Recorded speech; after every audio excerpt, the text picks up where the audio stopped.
Daniel and the lion's den. Daniel chapter 6.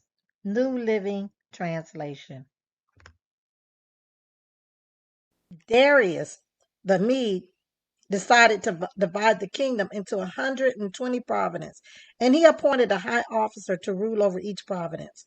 The king also chose Daniel and two others as administrators to supervise the high officers and protect the king's interests.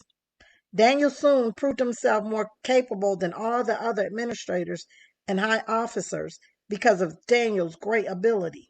The king made plans to place him over the entire empire.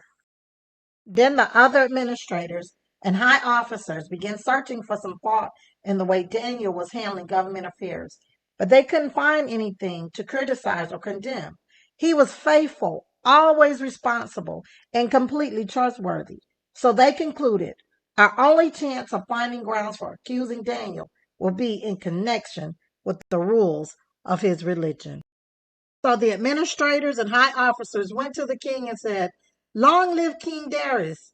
We are all in agreement, we administrators, officers, high officers, advisors, and governors, that the king should make a law that will be strictly enforced.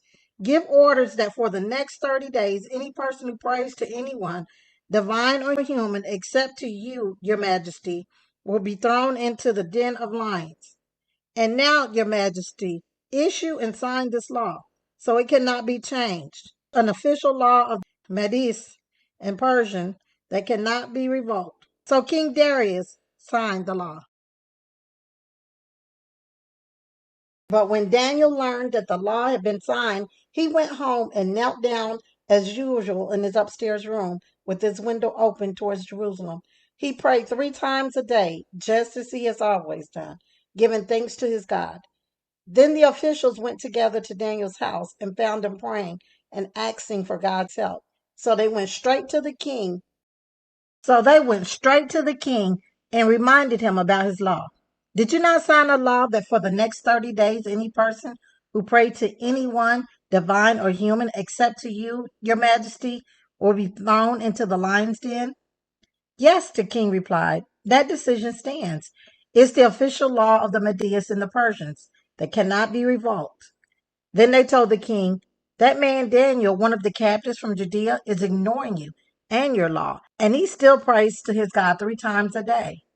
Hearing this, the king was deeply troubled, and he tried to think of a way to save Daniel. He spent the rest of the day looking for a way to get Daniel out of his predicament.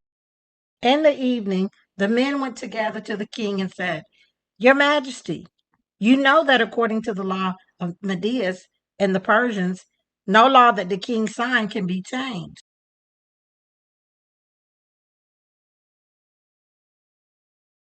So at last the king gave orders for Daniel to be arrested and thrown into the dens of lions.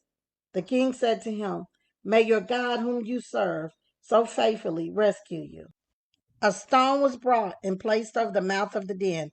The king sealed the stone with his own royal seal and the seals of his nobles, so that no one could rescue Daniel. Then the king returned to his palace and spent the night fasting. He refused his usual entertainment and couldn't sleep at all that night. Very early the next morning, the king got up and hurried out to the lion's den. When he got there, he called out in anguish, "Daniel, servant of the living God, was your God, whom you serve so faithful, able to rescue you from the lions?" Daniel answered, "Long live the king! My God sent his angel to shut the lion's mouth so they would not hurt me, for I have been found innocent in his sight, and I have not wronged you, your majesty."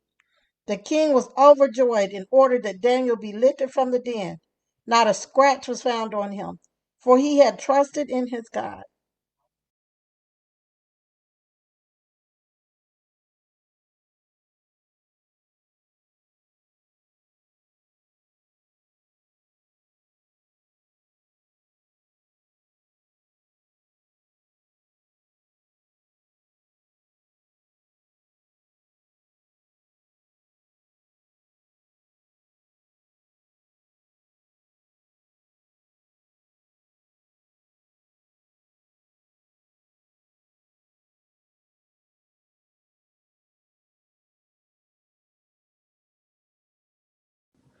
Then the king gave orders to arrest the men who had maliciously accused Daniel.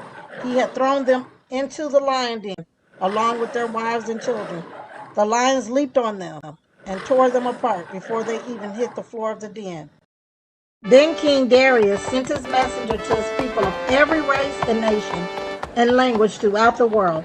Peace and prosperity to you. I decree that everyone throughout the kingdom should tremble with fear before the God of Daniel. For he is the living God, and he will endure forever. His kingdom will never be destroyed, and his rule will never end. He rescues and saves his people. He performs miraculous signs and wonders in the heavens and on earth. He has rescued Daniel from the power of the lions. So Daniel prospered during the reign of Darius and the reign of Cyrus the Persian.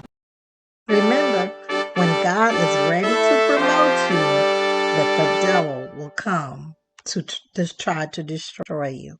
But what the devil means for evil, always know that when you take a stand for him, those who put their trust in him, he will not cause them to be ashamed. Have faith in God, knowing that all things are working together for your good. And he will make your enemies be at peace with you when your ways please him. Remember to subscribe, like, and share.